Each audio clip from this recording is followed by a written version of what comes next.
Welcome back, friends. And as you can see, we've got a brand new setup for our Tuesday podcast. There's no more wall in between us, and now we get a chance to talk back and forth.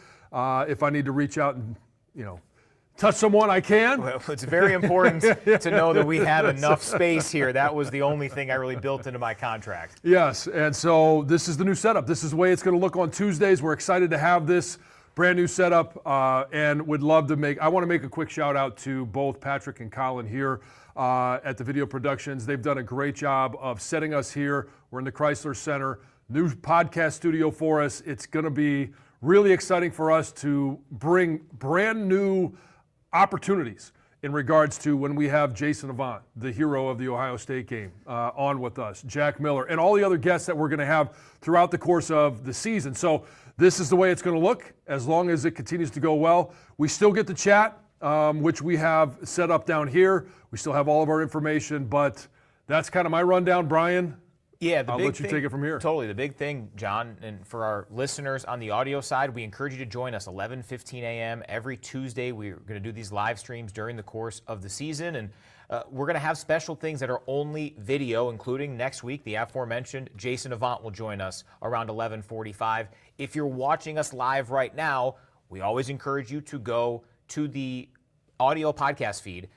Although, John, I will say you did go a little off your normal characterization and your normal who you are with our two guests this week, because we have a kicker and we have a Notre Dame alum. Yes. So that's definitely surprising. Dom Zavada and Aaron Taylor. Great guests, but just not quite you, John. Are you okay? Well, Aaron Taylor fits the mold because he has been here twice to deliver the Joe Moore Award. He is the guy that started the award, and he was at practice. We were talking about the Michigan offensive line. He sat down with us, and they've got some new offerings as well. That'll be in the audio portion, so you get a chance to hear that. And it was great to be able to sit there and just talk offensive line for about 6 hours. So that was fun. Fortunately, the actual interview was not 6 hours. We did cut a little bit of it. And I will say that sitting down with Dom Zavada, his reasoning for coming back, if I could ever love a kicker that wasn't Jay Feely or Craig Baker, guys that were on that 97 team, I am really liking Dom Zavada. Obviously, he's been a great asset to Michigan football in regards to, and last year, I mean, that was our offense. And hopefully this year there's a little bit more, but his interview was unique, and there's a lot to look forward to in regards to special teams and what he brings to this Michigan football team. Going to be a lot of fun. Can't wait to bring you everything throughout the course of this season with these Tuesday live streams. And again, big shout out, as John mentioned, to Patrick, Colin, Paul, Steve, everybody else who has made this a part of it. We also want to thank our great friends at Meijer, the presenting sponsor of In the Trenches, the 2025 Michigan football season, and hundreds of teams across the Midwest. John, tell our fans more about Meijer. Yeah, at Meijer, we work hard to bring more of the good life to your life. So you can bring home some perfectly plump and flavorful produce. I love that you put plump in there. Hey, Meijer did. They did it for you. Yeah, it makes me laugh every time. Picked for precise freshness, beautifully marbled. This is where I really like this part of the ring. Beautifully marbled, beyond brag worthy, certified Angus beef, all ready to grill up, and more must have. Money saving M-Perks rewards, because saving more on local favorites is obviously good for everyone, but bringing home more of what you love in every trip. That's the good life. We do more to make life a good deal better at Meijer. Meijer is a proud presenting sponsor and fan of the 2025 Michigan football season. If you're wondering why it took us till episode 524 to do these in person like this, it was because we gave that read to John. And if we would have done an episode 100 or 200 or 400, it wouldn't have sounded the same. There would have been a lot more laughters. A take two, a take three maybe.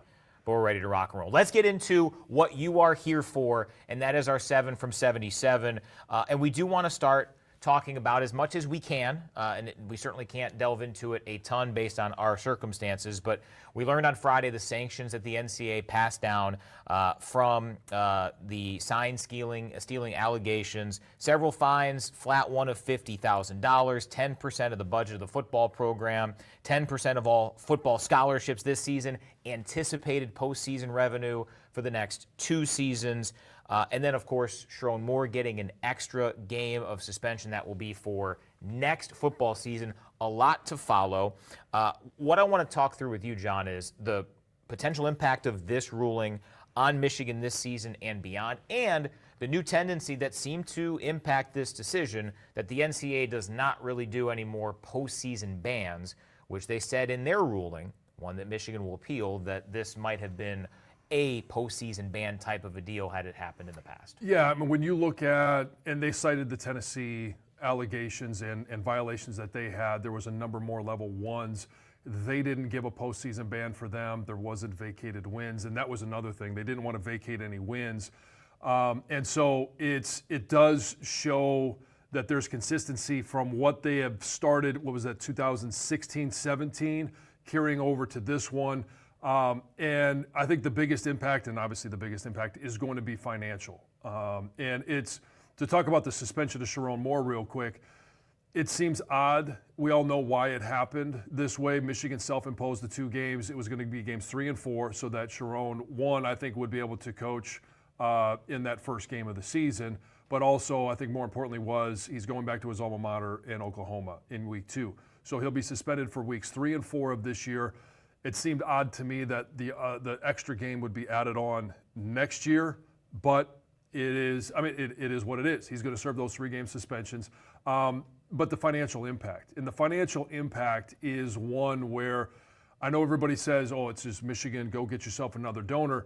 There's not a lot of donors out there that want to donate to a situation like this. And so, yeah, hopefully we'll be able to go out there and do that, but it's going to be about building revenue. And with the added or the increased line item this year of having the revenue share, the $20.5 million, that's been added to the budget. It's also the extra scholarships, which I think it was $6 or $7 million.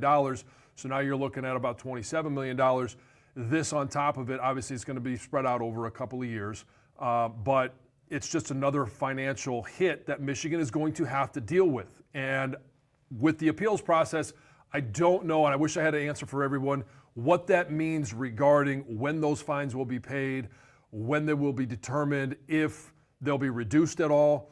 And I think the big concern that I have is, and Brian, I know you see this being around Michigan all the time and in hearing this, and Learfield being on the revenue generating side, is you can only tap into so many different things. And when you have this big of an impact financially, what it will mean is, and we've seen this before coming out of the pandemic over the last few years, and I'm not going to speak for Ward, we'll get a chance to talk to him next week, but it's probably going to be things like hiring freezes. And I don't know if anyone will lose their job, but that to me is going to be a huge impact because we are such a tight family here at the University of Michigan. And there are people that have been here since I played. There are going to be people that we have known for decades that are going to be impacted by this. So that's kind of the unknown. What does that look like? Hopefully we'll get a chance to get some of those answers from Ward Manuel, as much as he'll be able to answer next week. Been a moving target for a lot of things revenue-wise over the last few seasons, and this definitely adds to it. All right, number 2 on our 7 from 77. Of course, many seasons were impacted by this ruling. This was a multi-season type of an investigation by the NCAA, but the one that will get the most spotlight is the 2023 team, Team 144, the national championship season. So based on what all has transpired, based on this ruling from the NCAA, do you look at 2023, that team, that season, any differently? I don't. And the reason I don't is the allegations came out early enough. Connor Stallions was not there for the final 8 games. Jim Harbaugh was not there for the final 3 games of the regular season. And I still look at this from a player's perspective, and I look at it in regards to how talented that team was.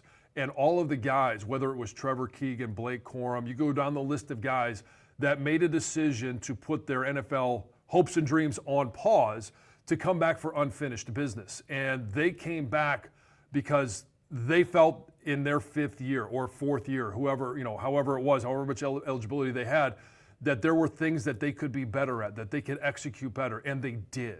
Mikey Sanders still, who was in the 2nd year of just moving to defense, all of these guys made that decision. And when you look at that roster and how talented it was, and it's playing out in the NFL, a lot of those guys are having major impacts. Unfortunately, Mikey Samerstill did it against our Lions last year in the playoffs. They're having major impacts on their team. They're going to be guys that are playing football at the NFL level on Sundays for a long time. So it was an extremely talented team. And so I, as a player, not going to look at it every differently. I am disappointed because a lot of people will. And I understand why they would, because of the allegations, because of the sign stealing and all of that stuff. And I always, again, looking at it from a player's perspective, it irritates me that when I go back to that 97 season, everybody talks about it was a half national championship. And hey, hats off to Nebraska. They won their games, we won our games, we didn't get a chance to play. It wasn't how college football was constructed at the time, but it's something that irritates me. All of those guys that are wearing that national championship ring from 2023, when they're introduced and when they're in these public settings, somebody is always going to come up and say, yeah, but. And I feel bad for those guys because the players weren't a part of that. And you could say, yeah, they may have benefited from it, but they didn't know what was going on. And I just feel bad that those guys are always going to have that cloud hanging over such a great moment in their life. Well said. All right, number 3 on our 7 from 77. Let's transition to the tail end of fall camp. How do you put an exclamation point on a strong camp and make that transition into a game week prep with New Mexico less than 2 weeks away? Well, Sharon's already started to do some of it. I know on Saturday it was changed a little bit because of the weather, Sure. but they were practicing at night. We know that that first game is going to be at night. We know Oklahoma is going to be later in the day. So they're transitioning some of their practice times to get bodies used to playing football later in the day. And when they get into game week, all right, students are coming up back on campus right now. And in fact, my daughter, as we are speaking, is moving into Congratulations. That's awesome. That's campus. Great. So excited about that. But all the students are coming back. Classes are going to be starting up pretty soon. So they're going to be in mid-season form when they get into week 1. And it's going to be, hey, they're going to have an off day. Then there's going to be a pads day. There's going to be a day where they take the pads off or they go shells. All of those things as we start to inch towards Saturday and Sunday of this week, because we do have college football and these guys are college football fans. They're going to get a chance to watch real live football, but they're also going to get a chance to get into what is a normal work week, all leading up to hoping that you peak every single Saturday. Can we get some Ruby Jansen, Michigan rowing stuff for the table? Can that be an option here? Yeah. I mean, a little All right. swag. That's what I'm. Yeah. Hey, Mark Rothstein, if you're watching right now, we'd like a little swag here. Yeah. In the studio. We got to maybe- start putting it together. Does that count for an NIL deal for Ruby?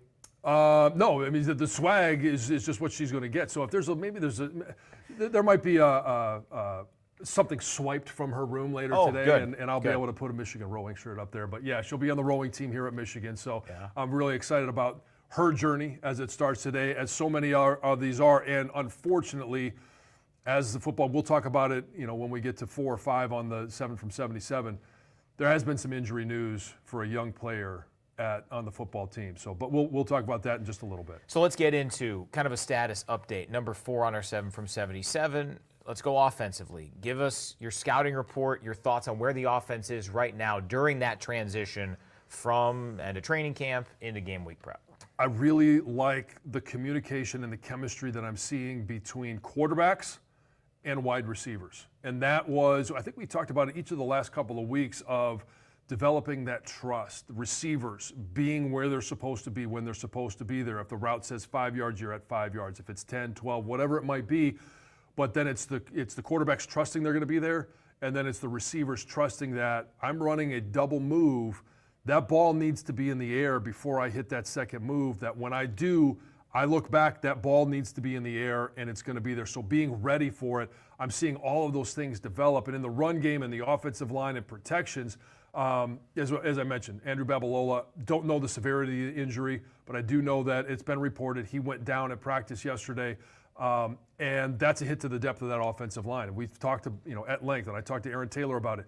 You've got to be able to have 9, 10 guys, and this is the reason. You don't want a guy to go down 1 week before the start of the season, but whether it's week 1, week 8, week 12, it's going to happen. So at that left tackle spot, you've got, Evan Link, who's got great experience from last year, albeit on the right side, played in the bowl game on the left. He's had a really good camp. Blake Frazier, back full go.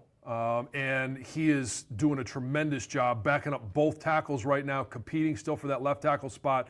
But I like what I'm seeing from that offensive line in terms of communication up front, making sure it's elephants on parade, all going in one direction, all operating under the same, rules and premise of whatever the play is.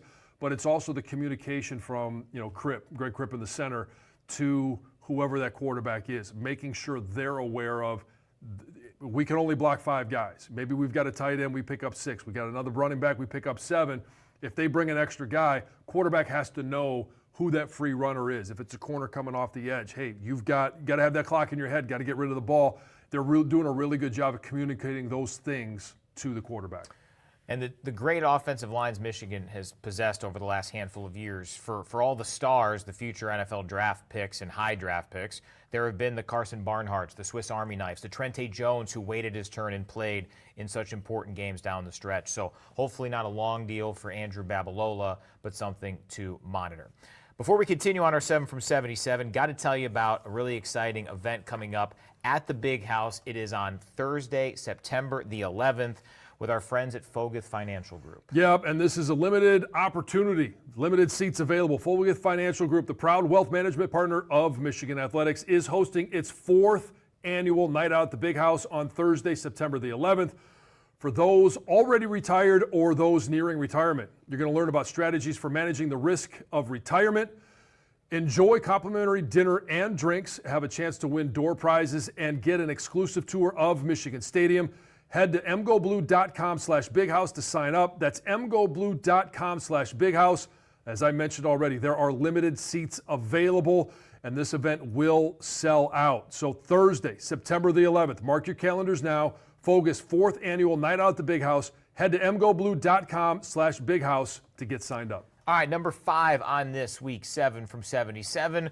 Copy paste, but on the defensive side, John, give us your scouting report where the defense stands with kickoff for the season less than 2 weeks away. Really excited about the talent at that linebacker position. And I know I've talked about Jayshon Barham and the ability to move him around. That is because of, guys like Jimmy Rolder, guys like Cole Sullivan. And Cole Sullivan is a guy that Sharon has talked about a number of different times, has really come on and is playing good football. Ernie Hausman, one of those other starters.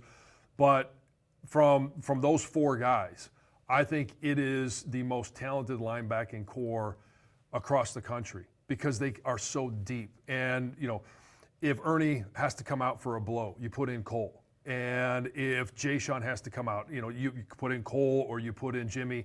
Both of those guys are very capable. I think at some point all 4 of those guys are going to be playing on Sundays. That's the level of talent that they're operating with in that room. And it just frees up Wink to be able to do and be creative. So I'm really excited about all 4 of those guys. Up front, we've talked ad nauseum about the depth at that defensive tackle, nose tackle position. And Trey Williams has been a great addition. You look at that position, and all of those guys are really cookie-cutter type of guys. They're 6'2", 6'3", 320 pounds. Winks kind of guys. They're all winks, and there's no drop-off. If Trey has to come out, somebody goes in, it's next man up. And those guys are going to be fresh. And I've mentioned this a number of times. The numbers for each individual guy may not be what we saw from Kenneth Grant or Mason Graham last year, but I think the numbers from that position group are going to be better than what we saw last year. And then you start talking about those edge guys. I'm really excited. Had Cam Brandt on last week. Had a chance to watch him, and really start to dig into what he's doing. A lot of power from that position for Cam. His use of hands continues to improve. So I'm excited there. In the secondary, it's all about building depth. I equate the secondary on defense as a very similar position to the offensive line on offense, where there's so many moving parts, and they've got to be moving all together. They've got to know whoever's on the right corner has to know what's going on the left side, because it's about all of, being able to roll those coverages over and making sure that there's no free runners. And that communication is really starting to come along. And Zeke, who we had on a couple of weeks ago as well, is having a tremendous camp. I can't wait to see him out there as one of the starting corners, being able to focus on one position. I know they talk about moving guys around. They have that flexibility, but I'm really excited to see Zeke play that cornerback position. I think he could be CB1 and could be a shutdown corner. And the unique thing is that this cornerback group, this secondary as a whole,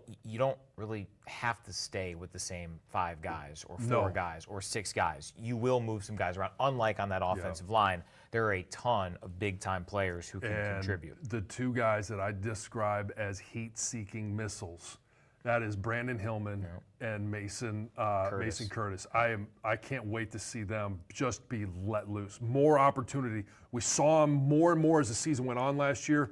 This year, it is no holds barred, and they're primed and ready to go. Reality is, Michigan is replacing 2 guys who played a ton last year on the defensive line, who were first-round picks. Will Johnson did not play a whole lot for Michigan last year, so there's not a ton of major NFL talent to replace in the secondary. I think there's some NFL potential back there now. Oh, yeah, no doubt. All right, last check-in on the special teams.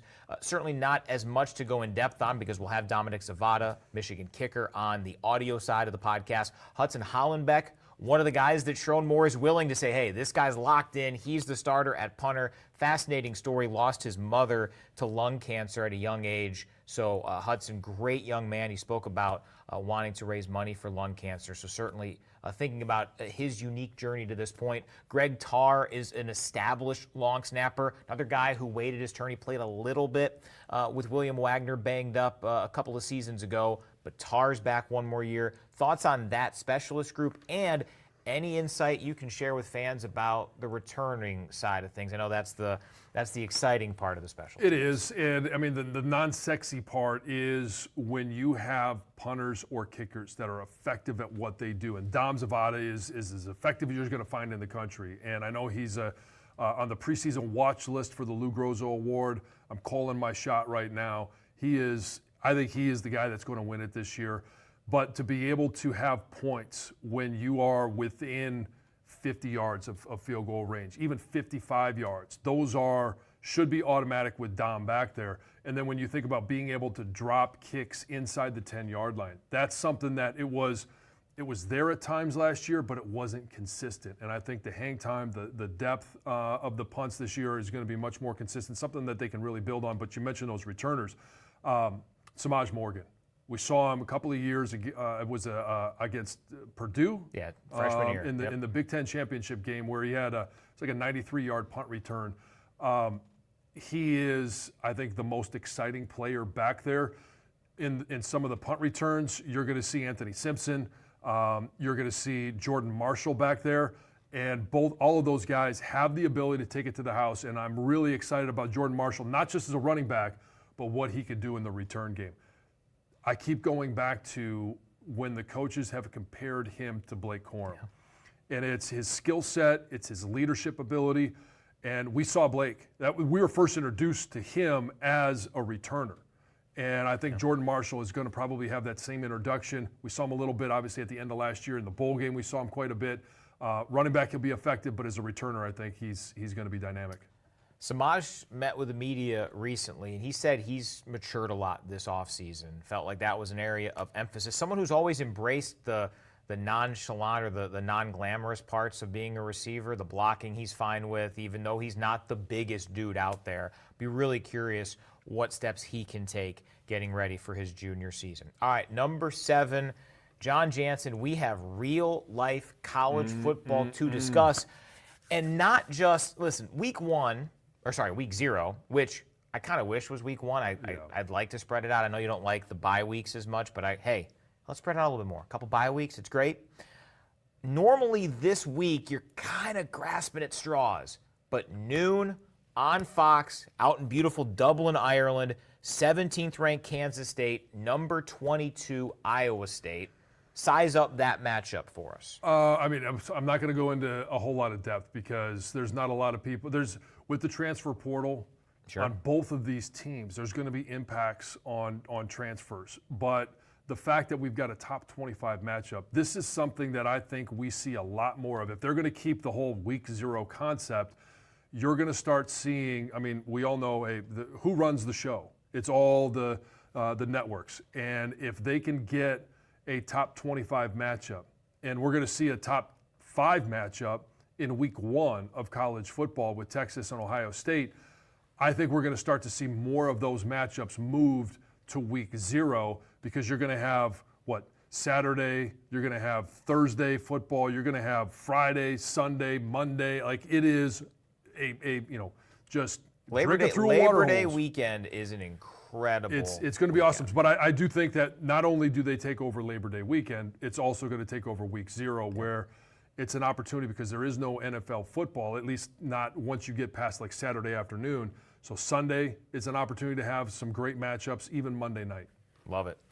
Outside of that game, any of these tickle your fancy? 4 o'clock, Idaho State at UNLV. 6:30, the new renovated Kansas State, I think David Booth Stadium, I believe is what it's called. Fresno State at Kansas. Of course, we saw Fresno recently here in Ann Arbor. 7 o'clock, Sam Houston State at Western Kentucky. Or Stanford is about a field goal underdog on the road at Hawaii, 7:30, and I guess the official start of the Andrew Luck as their GM or Frank Reich era. Is the coach. That's right. And for 1 year only. So I am excited to see what Frank can do in a year's time at Stanford, kind of as a placeholder. I mean, he was a terrific quarterback. I thought he was a really good NFL coach.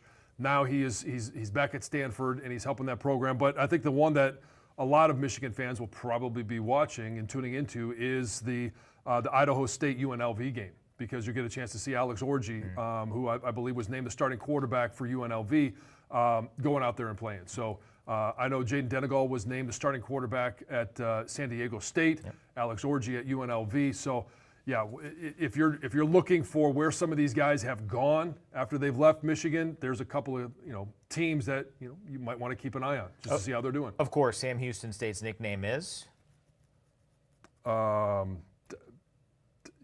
Sam Houston. The Fighting Sam Houstons. Fighting Sam Houston. I don't know. I don't know the Texans, the Fighting Texans. No, the Bearcats with a K. Bearcats with a K. Bearcats with a K. Yeah, wouldn't have gotten that one. No, I know. It wasn't even close. We have a time limit here. Patrick and Colin would yell at us. All right, transition time. As we talked about, if you are listening on audio, we'll bring you Dominic Zavada and Aaron Taylor.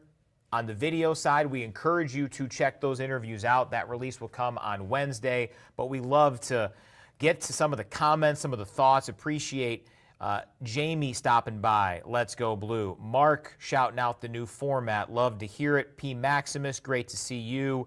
Also, Anthony, appreciate you coming in and giving us a go Blue. A question here from Jamie.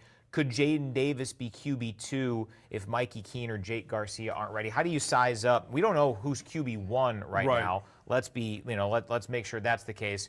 I think a lot of people expect it to be Bryce. I think the expectation is Sharon will announce that on Monday. If it is Bryce as that true freshman starting quarterback in week 1, how does that maybe filter down? Does that impact who Sharon and Chip Lindsey might have as QB2, wanting maybe more of a veteran guy? Well, I mean, yeah, so Mikey King does bring that veteran presence out there. And it's honestly, it is all up for grabs right now. Jaden Davis has been throwing the ball extremely well. He's working on his release, getting that, honed in. I wouldn't say mastered the offense, but he is operating the offense at a very efficient level. So I wouldn't be surprised to see Jaden Davis's 2. Mikey Keene, with having missed spring ball, and I mean, he was in the meetings, he was there, he's learning, and it's a little bit easier for a veteran guy to pick things up. He's got some great experience, so I wouldn't be surprised to see him at 2. And so it's, Jake Garcia, I don't necessarily know that he would be bumped up that high, but again, until Sharon says all of these guys are competing for every single spot and trying to bump themselves up the depth chart, we all know, though, when you go through a Big Ten season, at some point, if Bryce is named the starter, his style of play is going to be a physical style of play. They're going to run him. So you might get dinged up, and then you might see Jaden. Jaden is also a very good athlete. You're going to see him run. If he gets dinged up, you might see Mikey. Same thing. You might see Garcia. So I think at some point throughout the course of the year, number 2 quarterback is going to be very important as to who they select as the next guy to go in. Do you think Sharon will tell us who QB2 is next week? Or maybe is it the Hope Hey Michigan method will hopefully get out to a big lead and get a chance to see a couple of these guys? Well, I think we'll get a chance to see a number of guys in that New Mexico game, and I don't mean any disrespect. I just think that's the way the game will eventually go. You know what? I think that's probably a great question that we'll ask him on the first night of Inside Michigan Football Coaches Show. And we will have those archives on the podcast feed, MGO Blue Podcast with John Jansen.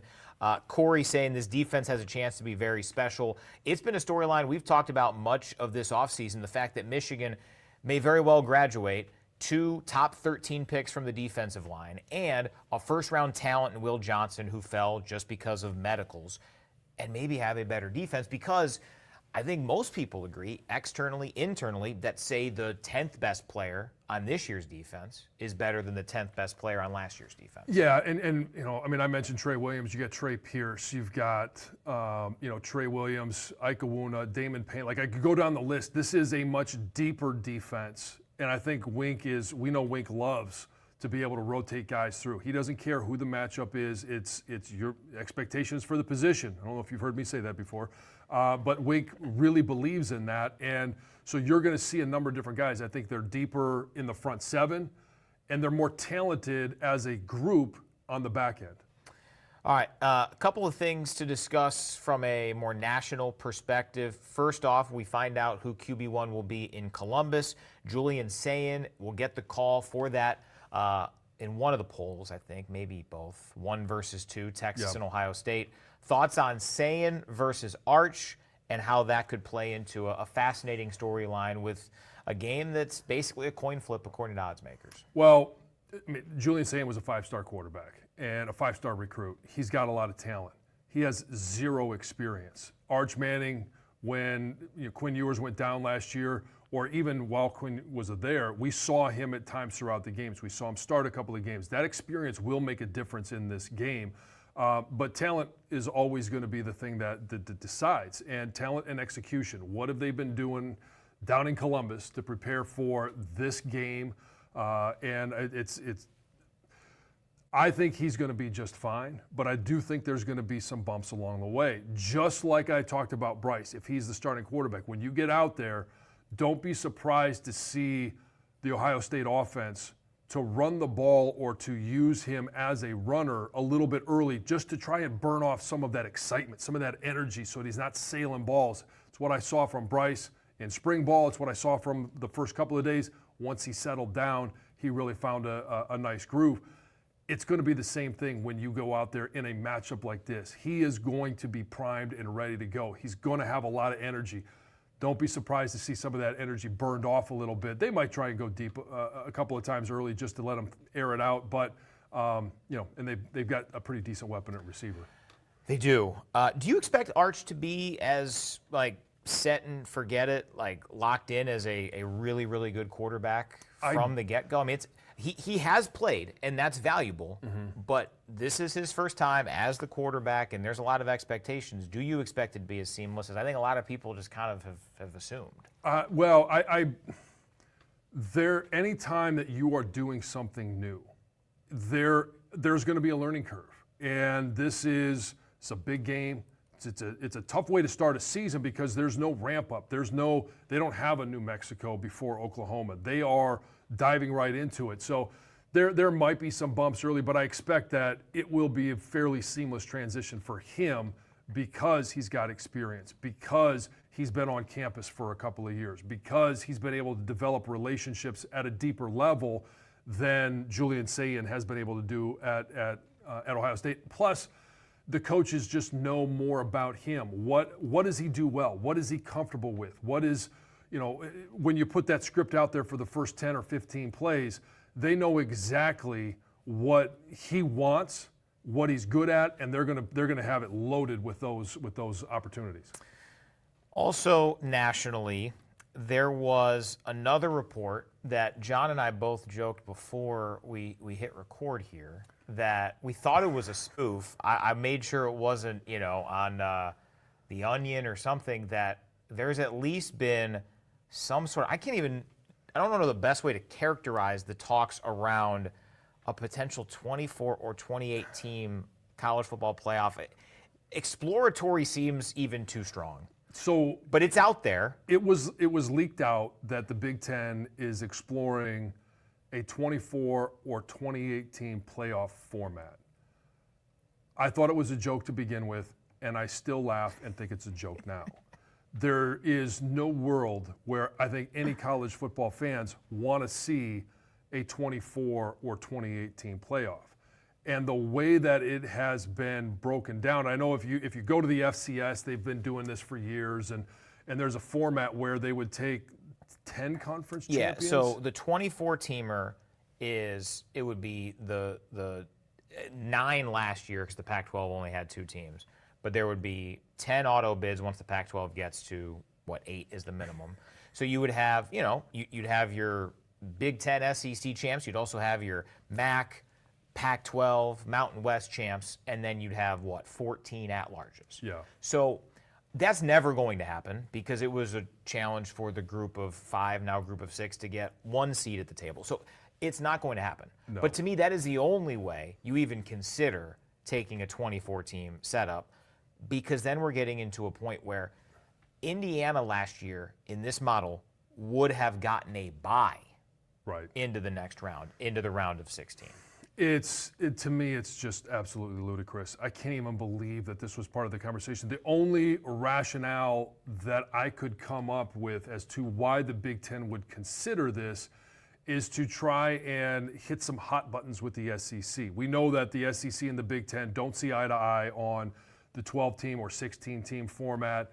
The Big Ten wants the auto bids, the SEC doesn't, and there's bickering back and forth. They're the ones that are going to ultimately make the decision on how this looks going forward. So I got to believe that there was some type of negotiating tactic to be able to force the SEC back to the table.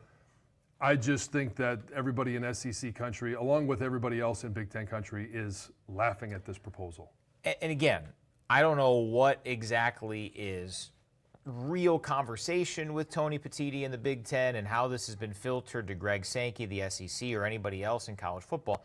But some of the conversations were around, I believe the 28-team model would be this. Remember we called the 4 plus 4 plus whatever, the arithmetic model? This would be like the exponential.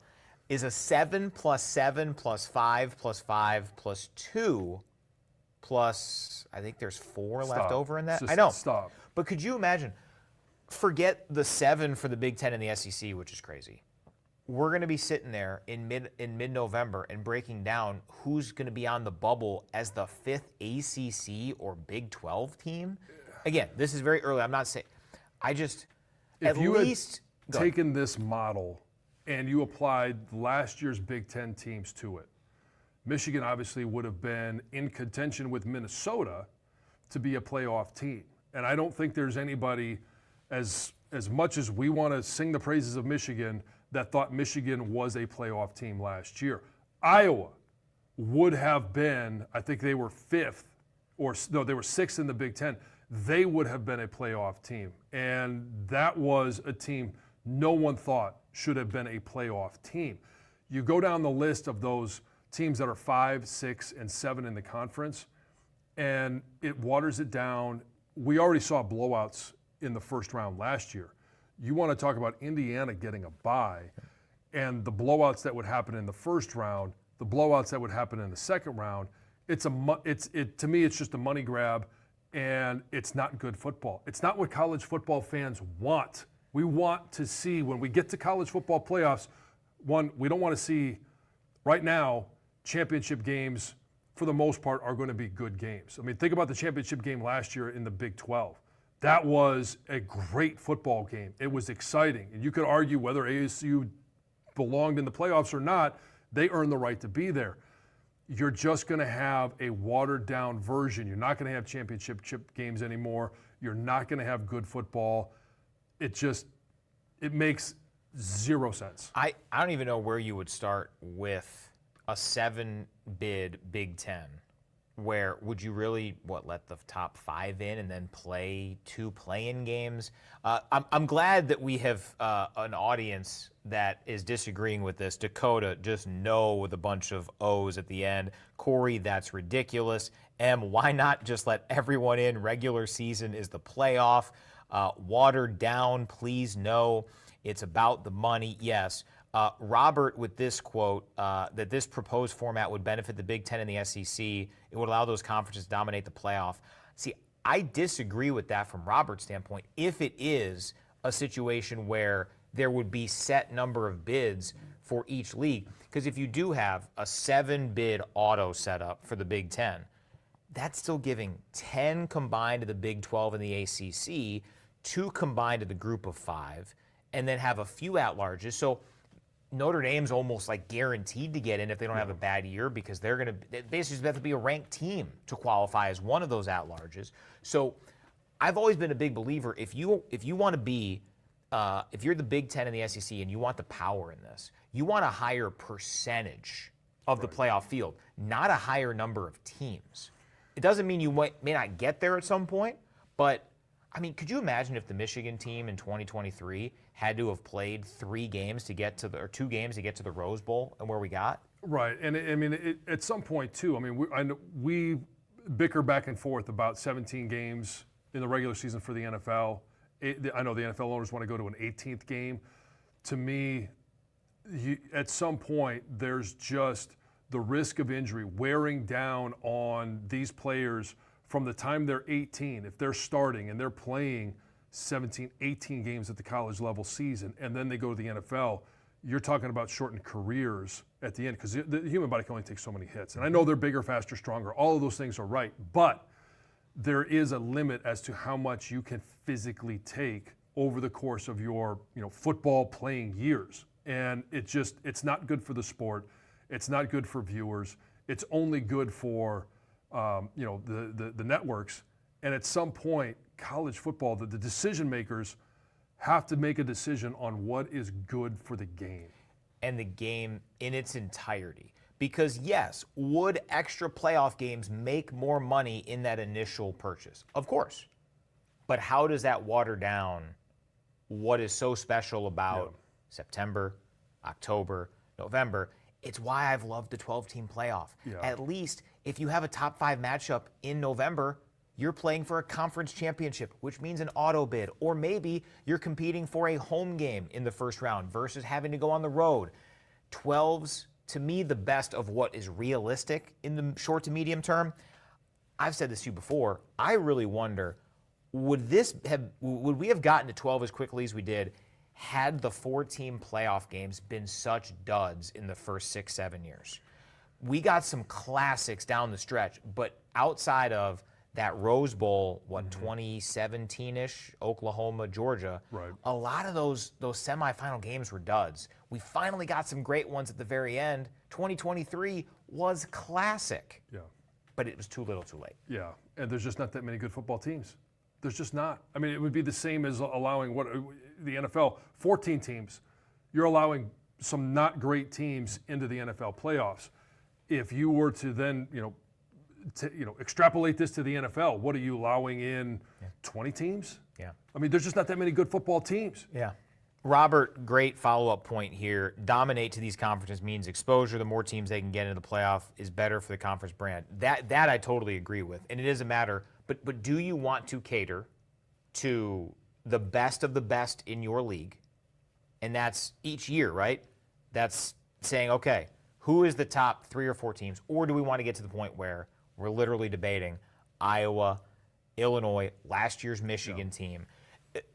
Listen, we want Michigan to make the playoff every year, but Michigan being in contention to make the playoff last year would have demeaned the previous 3 years of Michigan football, because that's what a playoff team should look like. Yeah, and when you start to put in auto bids, at the end of the year, we look at the top 25.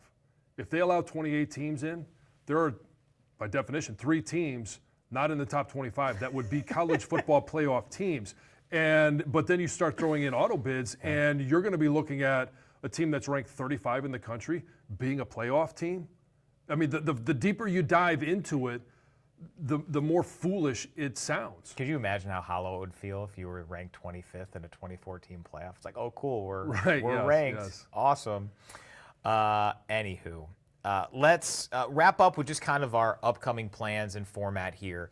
We are going to continue with this setup pretty much every Tuesday moving forward. We're excited to try this new setup. We want to make it user-friendly, which is the fact we're still able to take comments from social media. We want to continue that. If you have thoughts for us, don't put it in the live chat.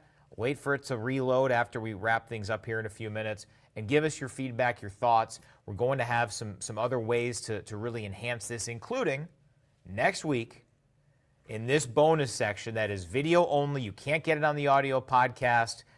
We have the return of Jason Evans next week wait. here on the channel. Can't wait to get his thoughts on the upcoming season, get his thoughts on the offseason for Michigan football. It's going to be awesome. It's going to be awesome because Jason will be here. It's going to be awesome because it's game week. We'll be talking about New Mexico with an eye on Oklahoma, with an eye on the Big Ten schedule, and it's just I know I said I proclaimed the offseason over when we reported to fall camp. It was over for me because I got a chance to see it, but our viewers, we've been your only connection. Now you're going to actually get a chance to see this Michigan football team take the field. We'll get a chance to evaluate it together. Your comments, I'd love to hear questions that you have about what you're seeing on the field. All of these things we want to make much more interactive to be able to bring the knowledge that we have, the experience that we have, what we're seeing at practice, how I'm seeing it when Doug and I are calling the games, to you guys here on Tuesdays. Can't wait. And Robert, I got you. I know you don't want the expanded playoff. Put it up there. Totally agree with you. Good comments, good debate there. So, yeah, we'll have Jason next week along with our normal 7 from 77. In 2 weeks, we will have the play-by-play voice of the Oklahoma Sooners. Toby Rowland does a phenomenal job to give us the breakdown of Michigan and Oklahoma. It's here, John. We're here. We're ready to roll. Excited about all this. It's a fun time, no doubt. It is. Can't wait. Here we go. And Ruby moving in today? Moving in today. Let's go. You know what we should also talk about is, because I mentioned it earlier, Inside Michigan Football will be airing live on Monday nights. That'll be rebroadcast or repackaged and put here on the podcast feed.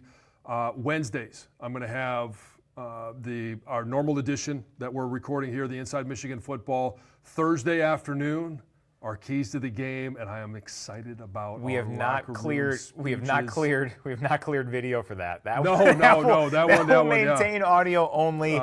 We do like having John around. We don't want to.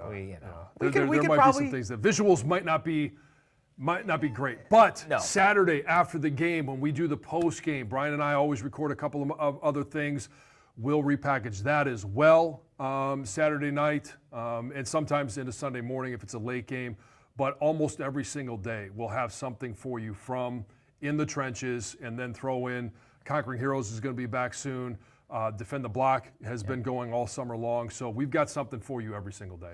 So if you're on social media, like, subscribe, comment. It goes a long way in helping us spread the word and bring you the very best Michigan coverage with some great stuff here, obviously, on tap for football. So for John Jansen, our outstanding new crew setup here, Patrick, Colin, Paul, Steve, so many others who helped make this possible. I'm Brian. We'll talk to you next week with Jason Avant here on the stream.